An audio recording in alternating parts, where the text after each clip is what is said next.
labsiin ba'e sa'aatii sochii daangessuudha. Sa'aatii sochii daangessuu galgala haga sa'aatii 3tti namni socho'uu hin danda'a. Konkolaataan amma sa'aatii 2tti. Haga sa'aatii meeqaatti kan socho'uu hin dandeenye? Hanga sa'aatii 11 walakkaa. 2 walakkaa haga 11 walakkaatti. Kan namaa 3 hanga 11 walakkaatti. Namni sa'aatii kaa'ame kana keessatti sakattaan daandii irratti hin jiraata. Iddoo sochiidhaan sakattaamu hin jiraata. Iddoo naabbiidhaan sakattaamu hin jiraata. Sakatta'iinsi kun walitti fufiinsaan miti kan godhamu.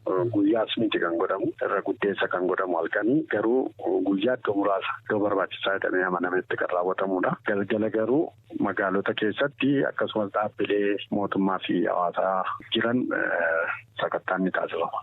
Kanaafuu amma qajeelfamni haaraan bahe kuni sochii sa'aatiin daangessuu fi sakatta'iinsuma kanuma lamaan irratti kan xiyyeeffatedha. Kana irratti kan xiyyeeffatedha. Kana keessatti garuu dirqamni lammiilee mana kireessan irra taa'ee jira. Eenyummaan namaa akka hubatamuuf kan mana kireessu dirqama beeksisuu qaba jechuudha. Nama gara mana isaatti dhufu beeksisuu qaba. Kanarra darbee immoo namni kireeffachuudhaaf itti dhaquus waan eenyummaa isaa ibsu of harkaa qabaachuu qaba. Kireeffataanis kireessaanis dirqama kana beekanii giddugaleessota uummataa kanneen akka gandaa waajjira poolisii isaan kanatti eeruu kennuudhaan akka galmaan hin taasifama. Galmaanis waraqaa akka argatanii godhama. Hordoffiin akkasiis hin jira jechuudha. Qajeelfamni kun akka bahu sababni maayinni yaaddoon nageenyaa addaa mootummaan naannoo Oromiyaa qabu jiramoo maaliif qajeelfama kana baase? Nageenyi biyyaa waarawaa akka ta'uu fi akka mirkanaa'uuf qaamni adda addaa sochii adda addaa godhu karaa lootee galtummaatiin miidhaa uummata irrattis akka hin geessifneef dabalataan qabeenya irrattis akka hin geessifneef jedhameeti kan qophaa'edha. Yaaddoo addaa kan jiru beekamaadha.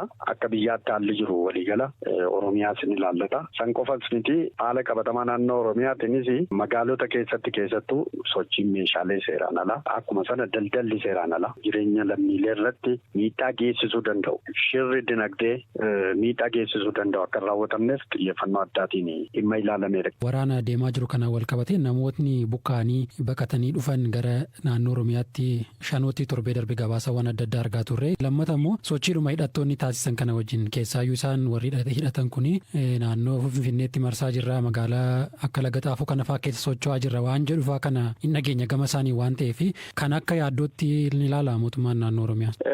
Inni kun kallattiimaan naannoo Oromiyaatti utuu dhufin naannoo Oromiyaan alattis qaamni kamuu waan ittiin socho'u eenyummaa isaa kan ibsu qabachuun sababa socho'uuf qabaachuun murteessaa ta'e argameera jechuudha. Haa ta'uti kan sochii humnoota namoota muraasaa tibba kana bakkatti mul'atu jedhu kana dhimmoonni qulqullaa jiran jiru. Mootummaan yaaddoo gama dhufanii Finfinnee marsanii naannawaa kanatti mul'ataa jiru jedhu hin qabu. Sababi isaa yaaddoon hin qabneef lammiin akka naannoo Oromiyaatti tibbana socho'aa jiru. Eessattuu diinni akka bira darbee magaalaa to'achuu miti yaaluu hin dandeenye qabatamaadhaan agarsiiseera. San qofa miti raayyaan ittisa biyyaa qaamoleen nageenyaa mootummaa naannichaa akkasumas milishaan gandaadha sadarkaan jiran iddoo jiranitti tarkaanfii qabatamaa fudhachaa jiru. Lootee galtuun hin jirtu jechuu miti kun immoo magaalota keessatti lootee galtoota balaawwan geessisuuf ergama juntaa fudhatanii socho'anis ta'ee mataa isaatti ofiinsaa juntaan iddoo itti qabamu hin jira jechuudha. Qajeelfama haaraa kanaan qaamoleen nageenyaa milishaan